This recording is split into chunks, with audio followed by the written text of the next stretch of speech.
I will let you in this game. Take when I'm down. Shalom, Assalamualaikum warahmatullahi wabarakatuh.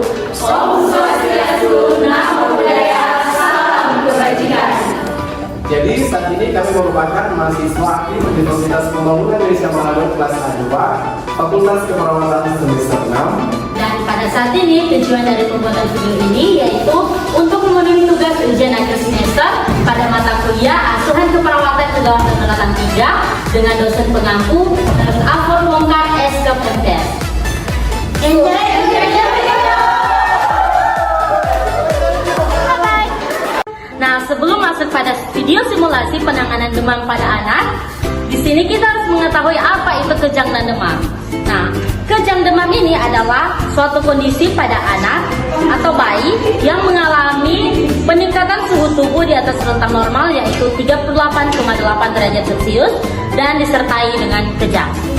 Nah, penyebab dari kejang ini sendiri masih belum diketahui teman-teman. Namun, pada sebagian besar anak dipicu oleh tingginya suhu tubuh. Nah, biasanya suhu demam di atas 38,8 derajat Celcius ini dan terjadi di saat suhu tubuh anak naik dan bukan pada setelah terjadinya kenaikan suhu tubuh.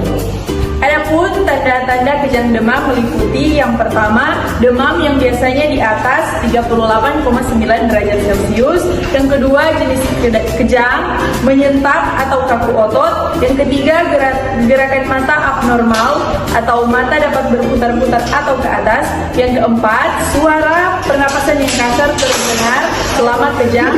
Yang kelima, penurunan kesadaran. Keenam, kehilangan kontrol kandung kemih atau pergerakan usus. Selanjutnya muntah, dan yang terakhir dapat menyebabkan mengantuk atau kebingungan setelah kejang dalam waktu yang singkat. Kemudian kita masuk pada pemeriksaan diagnostik. Beberapa pemeriksaan penunjang yang diperlukan dalam mengevaluasi kejang demam diantaranya sebagai berikut. Yang pertama, pemeriksaan laboratorium. Kedua, fungsi lumbal. Ketiga, EEG. Keempat, pencitraan atau CT scan atau MRI kepala. Selanjutnya, penanganan medis. Pertama, terapi medikamentosa, yaitu terapi medikamentosa adalah terapi ini pertama yang dipilih dalam menangani penderita epilepsi yang baru terjadi diagnosa. Jika memulai pengobatan, peningkatan yang mulai dengan rendah, lanjutkan dengan lambat atau start low terus slow, akan mengurangi risiko intoleransi obat. SMI 30 detik, download 2001. Yang kedua, terapi beda epilepsi. Tujuan terapi beda epilepsi yaitu pertama, mengendalikan kejang dan meningkatkan kualitas hidup pasien epilepsi yang refrakter. Pasien epilepsi dikatakan refrakter apabila kejang menetap meskipun telah diterapi selama 2 tahun dengan setidaknya 2 OAE yang paling sesuai untuk jenis kejang atau jika terapi medikamen menghasilkan efek samping yang tidak dapat diterima terapi beda. Epilepsi dilakukan dengan membuang atau memisahkan seluruh daerah epileptogenik tanpa mengakibatkan resiko kerusakan jaringan otak normal di dekatnya. Kesimpulannya, kejang demam adalah perubahan potensial listrik cerebral yang berlebihan akibat kenaikan suhu di mana suhu rektal di atas 38 derajat Celcius sehingga mengakibatkan renjatan kejang yang biasanya terjadi pada anak dengan usia 3 bulan sampai dengan 5 tahun. Kejang demam sederhana dan kejang demam kompleks.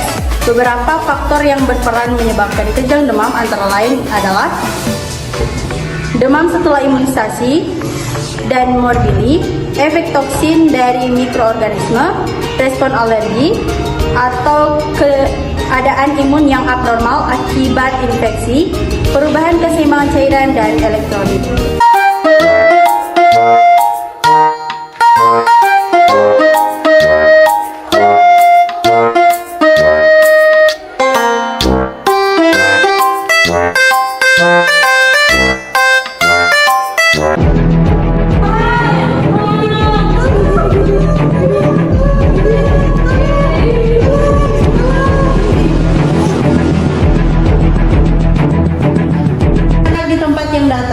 Dan luas sehingga anak tidak terbentur atau tertimpa benda tertentu saat kejang.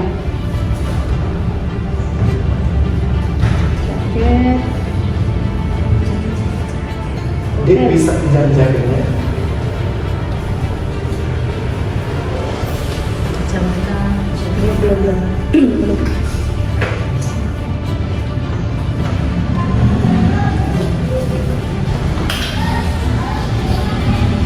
Posisikan anak tidur menyamping untuk mencegahnya tersedak saat kejang. Longgarkan pakaiannya, terutama pada bagian leher. Jangan memaksa untuk menahan gerakan tubuh anak, cukup jaga agar posisi tubuhnya tetap aman. Jangan memasukkan benda apapun ke mulutnya, termasuk minuman, sendok, atau obat-obatan.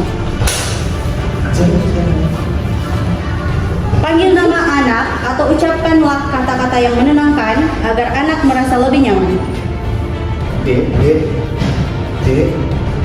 Jika memungkinkan, rekam kejadian saat anak sedang kejang sehingga dokter bisa mengetahui dengan pasti seperti apa kejang yang dialami anak.